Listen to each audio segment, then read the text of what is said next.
A student based in Los Angeles, US is making moves to help Rohingyas in Los Angeles in Malaysia via a foundation that he started via his own initiative. Aaron Lee, whose parents are both from Malaysia, only heard about the plight of displaced Rohingya peoples while a freshman at Flint Ridge Preparatory School in California. At the time, in 2017, hundreds of thousands from the Rohingya community in Myanmar had been forcefully removed from their homes and had suffered mass killings at the hands of the country's military government. Countless Rohingyas were then forced to flee and seek refuge in other countries, with Malaysia being only of them. While he could only read about what was happening, Aaron did not expect that he'd soon go on to make significant impact in the lives of many of the Malaysia-based. Aaron Lee, founder of Rohingya Aid Foundation, RAF. Image, Rohingya Aid Foundation. I really only had an American's perspective of the Rohingya crisis and refugee crisis. I thought there's no way I'd be able to make an impact on this group halfway around the world, he said to Next Shark.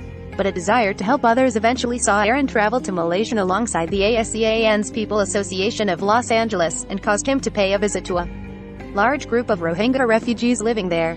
During his trip, he sought a better understanding of the needs of the Rohingyas, and managed to talk to a few political figures who were advocating for the rights of the Rohingya people in Malaysia. Aaron mentioned that he was particularly inspired by former Malaysian Prime Minister Mahathir Mohamad when he openly queried the Myanmar government regarding their treatment of the Rohingya people during the United Nations Assembly. Helped from afar, Aaron diligently wrote a report based on his findings, and even had it sent to the former Prime Minister, who thanked him for his effort before deciding to take further action by going back to Malaysia for another visit. Aaron during his visit to Malaysian Rohingyas. Image, Rohingya Aid Foundation. I wanted to go back because I don't think the work that is needed can be accomplished in just a handful of trips, he said.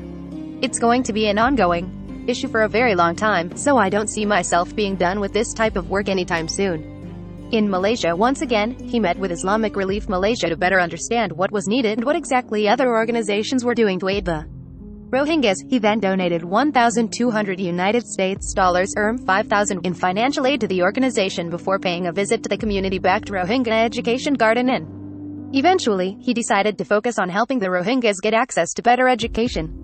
When I first started, I had this broad, vague approach of just wanting to help Rohingyas and do what I can for them, he said.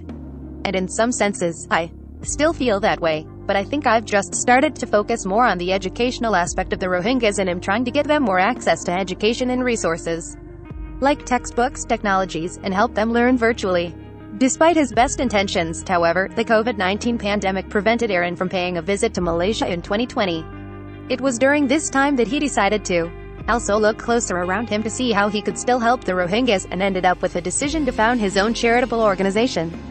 Image, Rohingya Aid Foundation. Image, Rohingya Aid Foundation. Calling his own group the Rohingya Aid Foundation, Aaron's team has gone on to partner with the Los Angeles Rohingya Association, LARA, to bring vaccine awareness to the Rohingya community based in Los Angeles.